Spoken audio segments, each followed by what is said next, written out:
1월 4일 민수기 3장 14절로 39절 레인의 조직과 직무입니다. 이스라엘 11지파의 인구조사, 그리고 그들의 조직, 그리고 진배치, 이것을 소개하고 이제 마지막으로 레위지파의 인구조사와 조직과 직무를 소개하기 시작합니다. 레위지파의 자손들은 하나님 앞에서 다른 11지파와 다르게 구별되어졌죠. 그 이유는 그들이 출애굽할 때 애굽의 모든 장자들이 죽임을 당하는 재앙에서 이스라엘의 장자들은 어린 양의 피, 유월절로 살려내셨습니다. 그래서 그들은 하나님의 소유라는 점이죠. 그들은 특별히 남김없이 하나님 앞에 드려져서 하나님의 일을 하도록 하나님께서 정해 주셨습니다. 우리가 신약 성경 히브리서에 보면 하늘에 기록된 장자들의 총회라는 표현이 나오죠. 이것은 모든 그리스도인들을 일컫는 말입니다. 우리가 하나님의 나라를 상속받았기에 그렇습니다. 이제 광야 생활을 막 시작하려는 이스라엘에게 있어서 그들의 모습은 마치 우리의 인생길과도 동일합니다. 우리의 인생길에 적용될 수 있다는 것이죠. 그러한 광야길에서 그들이 하나님께서 맡기신 일들을 성실하게 자신의 자리에서 하나님이 구속하시고 부르셔서 하나님 소유 삼으신 자답게 그 자리를 벗어나지 아니하고 자신의 직무들을 묵묵히 감당하는 것, 결코 쉬운 일이 아니죠. 하나님의 은혜가 없이는 할 수 없는 일들입니다. 그러나 또한 하나님의 은혜 앞에서는 그 일들은 더 없는 기쁨이요 생의 유일한 가치가 되어지는 것이죠. 먼저 14절부터 20절을 읽겠습니다. 여호와께서 시내 광야에서 모세에게 말씀하여 이르시되 레위 자손을 그들의 조상의 가문과 종족을 따라 계수하되 1개월 이상 된 남자를 다 계수하라. 모세가 여호와의 말씀을 따라 그 명령하신 대로 계수하니라. 레위 아들들의 이름은 이러하니 게르손과 고핫과 무라리요. 게르손의 아들들의 이름은 그들의 종족대로 이러하니 림니와 시므이요. 고핫의 아들들은 그들의 종족대로 이러하니 아므람과 이스할과 헤브론과 우시엘이요. 무라리의 아들들은 그들의 종족대로 말리와 무시니 이는 그의 종족대로 된 레위인의 조상의 가문들이니라. 특별히 레위 자손은 1개월 이상 된 남자를 계수하라 하십니다. 앞서 이스라엘의 다른 지파들은 20세 이상 된 남자를 계수했죠. 그들의 수를 세는 이유는 그들이 광야에서 경험하게 될 많은 전쟁들 가운데 그들이 군사로 동원되기 위한 목적을 가지고 그들의 숫자가 계수되어진 것이죠. 그러나 레위인은 다릅니다. 레위인은 전쟁에 참여할 의무에서 벗어나죠. 대신에 그들은 하나님 앞에서 두렵고 떨림으로 하나님의 임재를 늘 경험하고 또 이스라엘에게 그 임재의 장소로 그들을 초청하며 제사자로 그들을 세우는 그 중재 역할과 같은 그러한 역할을 감당해야 하는 것이죠. 그들은 특별히 하나님의 소유가 되었습니다. 하나님의 것이라는 것이죠. 그래서 그들의 생명은 귀합니다. 그리고 1개월만 되었어도 그들은 이미 생명으로서 하나님 손에 의해 붙들리고 계수되어지는, 숫자가 세워지는, 그래서 그 수대로 이스라엘 나머지 지파의 장자들을 대신하는 그러한 일을 감당하게 되어진다라는 말씀입니다. 그래서 1개월 이상 된 남자를 다 계수하도록 하신 것이죠. 그리고 이제 16절에 모세가 여호와의 말씀을 따라 그 명령하신 대로 계수하니라. 말씀을 따라 그 명령하신 대로 그 숫자를 세는 것이죠. 레위인들이 오늘날 그리스도인들이 가장 중요한 것은 무엇입니까? 그것은 여호와의 말씀을 따라 사는 것입니다. 모세가 여호와의 말씀을 따라 그 명령하신 대로 계수하는 것이죠. 그 계수되어진 자들은 레위인으로서 하나님 앞에 온전히 헌신되어 드려진 자로 삶을 살게 되는 것이죠. 그런데 그러한 자들의 특징은 무엇입니까? 모세 역시 레위인으로서 여호와의 말씀을 따라 사는 것입니다. 여호와의 말씀을 따른다라는 것은 우리 모든 삶의 원리이죠. 신약을 사는 우리도 역시 그리스도인으로서 이 광야 같은 삶을 살아갈 때 가장 먼저 추구해야 할 삶의 가장 중요한 기본이 무엇입니까? 그것은 말씀을 따라 광야를 걷는 것입니다. 하나님과 함께 광야를 지날 수 있게 그렇습니다. 이스라엘이 창세기 12장 4절에 이스라엘이 아브라함의 후손이죠. 아브라함이 시작되어질 때도 동일했습니다. 창세기 12장 4절에 이에 아브라함이 여호와의 말씀을 따라 갔고 이렇게 표현되어지죠. 그것은 아브라함 시대만이 아닙니다. 시편의 저자는 이렇게 말하죠. 119편 9절 청년이 무엇으로 그 행실을 깨끗게 하리까? 주의 말씀만 지킬 따름이니이다. 그래서 청년이라는 것은 혈기를 가진 모든 주를 따르는 자들입니다. 그들이 어떻게 자신의 행실을 깨끗이 할 수 있냐? 그것은 주의 말씀만 지킬 따름이라는 것이죠. 이것은 신약에서도 동일합니다. 베드로의 경험을 누가복음 5장 4절에 기록하고 있죠. 4절 이하 말씀을 제가 읽겠습니다. 말씀을 마치시고 시몬에게 이르시되 깊은 데로 가서 그물을 내려 고기를 잡으라. 시몬이 대답하되 선생님 우리들이 밤이 새도록 수고하였을 때 잡은 것이 없지만은 말씀에 의지하여 내가 그물을 내리리다 하고 그렇게 하니 고기를 잡은 것이 심히 많아 그물이 찢어지는지라. 말씀에 의지하여 말씀만 지킬 따름입니다. 말씀을 따라갔고 이러한 표현들이 우리에게 있어서 가장 복되고 중요하다라는 것이죠. 그 16절에 모세가 여호와의 말씀을 따라 그 명령하신 대로 레위인의 숫자를 계수하는 것이죠. 그리고 이제 레위 하나로부터 비롯되어진 아들 셋 게르손과 고핫과 무라리를 소개하고 각자 게르손과 고핫과 무라리의 자손들 그들이 낳은 아들들의 이름을 기록하고 있는 것이죠. 특별히 모세와 아론은 고핫의 손자들이죠. 그렇게 이 세 지파를 세 종족이죠. 지파와는 다르죠. 이 지파를 레위인들은 세 종족으로 나누어서 임무를 분담시키는 것입니다. 조직을 하는 것이죠.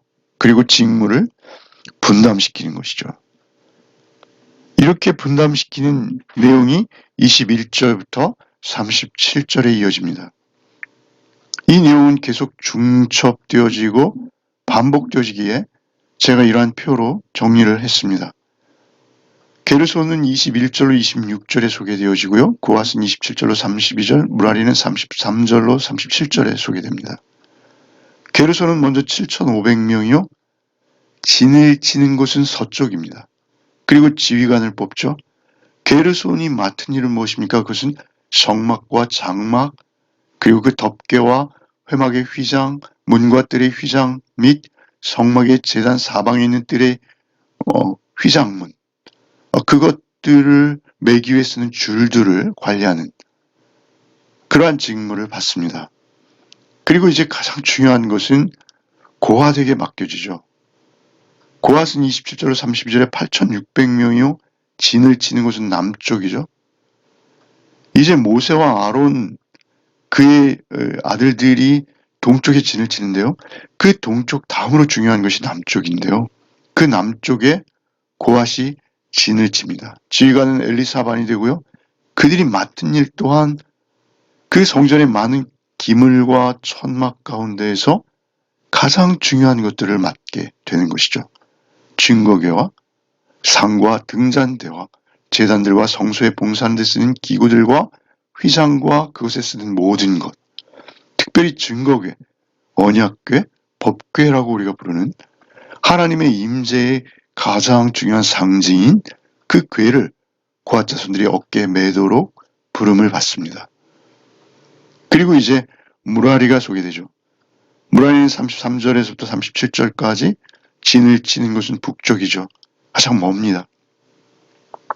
지휘관은 수리엘이고요.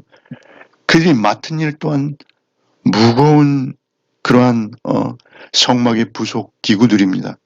가장 까다롭고 또 설치하기도 어려운, 그들이 맡은 일은 성막의 널판과 그 띠와 그 기둥과 그 받침과 그 모든 기구와 그것에 쓰는 모든 것들이며 뜰 사방 기둥과 그 받침과 그 말뚝과 그 줄들이라고 말씀하시죠. 가장 무거운 것들입니다. 사실 무라리는 6,200명이면 고하에 비해서 2,000명 이상 숫자가 작습니다. 게르손에 비해서도 1,000명 이상 숫자가 작습니다. 그런데 가장 무거운 짐을 지고 설치하기도 가장 힘든 일을 감당해야 했습니다. 힘든 노동의 일상인 것이죠. 구름 기둥과 불 기둥이 떠오르면 즉시 짐을 싸서 가다가 구름 기둥과 불 기둥이 머물면 그곳에 즉시 다시 텐트를 쳐야 되는, 이것은 사실 힘든 노동의 일상인 것입니다. 그렇게 가장 힘든 일을 감당하는 무라리의 입장에서는 다른 지파들과 비교할 수 있었을 것입니다. 그러나 하나님의 임재를 가장 가까이에서 누리고 있는 것 그 자체가 엄청난 은혜의 특권이라는 것을 무라리는 또 기억하고 있었을 것이다 라고 여겨집니다. 우리 그리스도인의 삶은 단순함의 일상적인 일들입니다. 그리고 매주 우리가 봉사하는 것 또한 동일합니다. 누군가는 더 빛나는 자리에서 섬길 수 있고요. 누군가는 더 굳은 일만을 계속 감당할 수 있습니다. 그러나 그러한 일들 가운데서도 지치지 아니하고 불평 없이 그 일들을 수행할 수 있는 것, 그것은 결코 쉽지 않습니다. 하나님 앞에 순전한 마음으로 그 노동을 하나님 앞에 드리는 것, 그것은 거룩한 일입니다.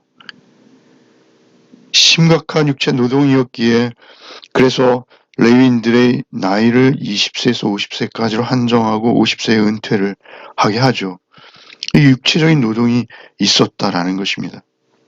그 뜨거운 햇살 아래서 성막을 조립하고 운반하고 재건하고 그 과정을 거치고 또 유지하고 보수하고 그 기둥과 널판과 받침과 무거운 가죽으로 된 성막의 외장, 짐승이 털로 짠 견고한 천막들, 심지어는 그들은 또 여기에 기록되지 않은 물을 깃는다든지 땔감을 준비한다든지 전병을 붙인다든지 이러한 일들도 감당해야 했을 것입니다. 군대에는 가지 않았지만 성막을 관리하기에 일을 감당해야 했다라는 것이죠.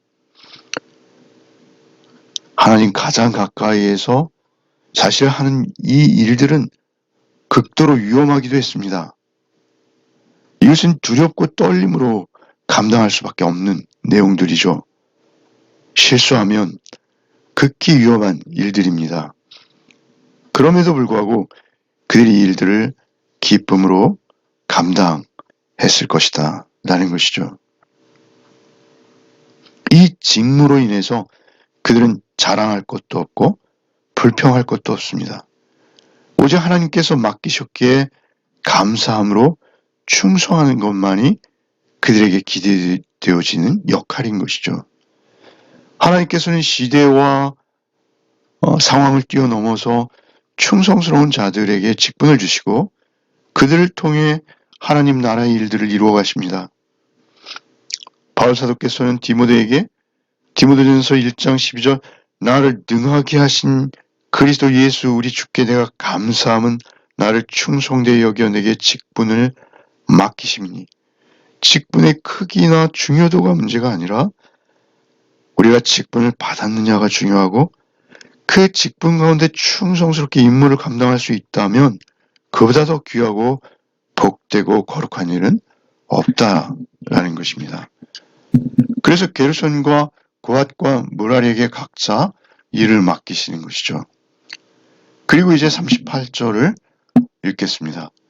성막 앞 동쪽 곳 회막 앞 해돋는 쪽에는 모세와 아론과 아론의 아들들이 진을 치고 이스라엘 자손의 직무를 위하여 성소의 직무를 수행할 것이며 외인이 가까이 하면 죽일지니라. 모세와 아론이 여호와의 명령을 따라 레위인을 각 종족대로 계수한즉 1개월 이상 된 남자는 모두 22,000명이었더라. 그리고 이제 서쪽, 남쪽, 북쪽을 각각 게르손과 고핫과 무랄에게 맡기셨고 동쪽을 모세와 아론의 아들들에게 맡기십니다. 동쪽은 회막의 입구가 있는 쪽이요, 해돋는 쪽이요. 가장 중요한 방향이죠. 그들에게 직무를 맡기며 외인들이 하나님의 임재 앞으로 함부로 나오게 되면 그들을 죽이라라고 명령하시는 것이죠.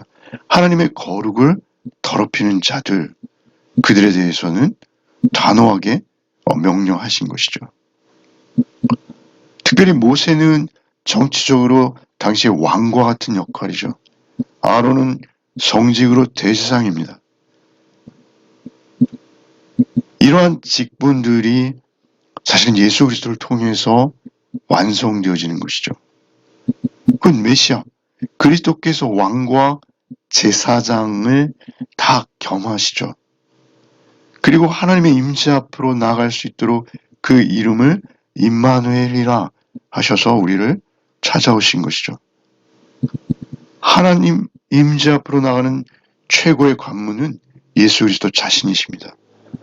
그 길을 여시고 내가 곧 길이요 진리요 생명이라고 선언하시는 예수 그리스도를 모세와 아론은 예표하고 있다라는 것이죠.